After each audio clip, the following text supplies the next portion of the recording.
ఈ దేశంలో నిరుద్యోగ సమస్యను శాశ్వతంగా నిర్మూలించడానికి ఈ సముద్రాలు, ఈ నగరాలు, ఈ నదులు, ఈ పరిశ్రమలన్నీ కూడా ఉపయోగపడ్డాయి. భారతదేశంలోని 29 రాష్ట్రాలలో సముద్రపు ఒడ్డు లేని ఏకైక రాష్ట్రం తెలంగాణ రాష్ట్రం.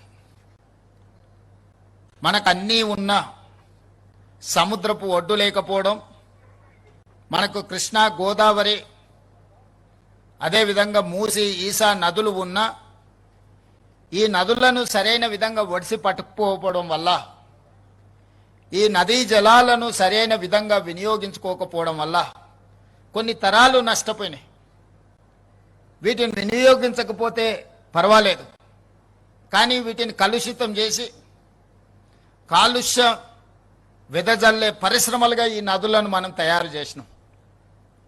ఇది ప్రకృతి వల్ల జరిగింది కాదు, ఇది ప్రజల వల్ల జరిగిన తప్పిదం, ఇది మానవ తప్పిదం. ఈ మానవ తప్పిదాన్ని తెలిసో తెలియకనో, ఆనాడు పరిస్థితులు లేకనో ఈ తప్పిదాలకు పాల్పడడం వల్ల గొప్ప చరిత్ర కలిగిన హైదరాబాదు నగరమే కనుమరుగయ్యే పరిస్థితులు ఈనాడు దాపురించినాయి. దీనికి ఉదాహరణే ఢిల్లీ నగరం. ఢిల్లీ రాజకీయ కేంద్రం. ప్రధానమంత్రి, రాష్ట్రపతి, పార్లమెంటు భవనాల నుంచి సుప్రీంకోర్టు వరకు పెద్ద పెద్ద విద్యా సంస్థలు, పెద్ద పెద్ద విదేశీ పెట్టుబడులు వచ్చిన ఢిల్లీ నగరం ఈరోజు ఆ నగరం వెదజల్లుతున్న కాలుష్యం వల్ల ఈరోజు ఆ నగరంలో జనజీవనం స్తంభించింది.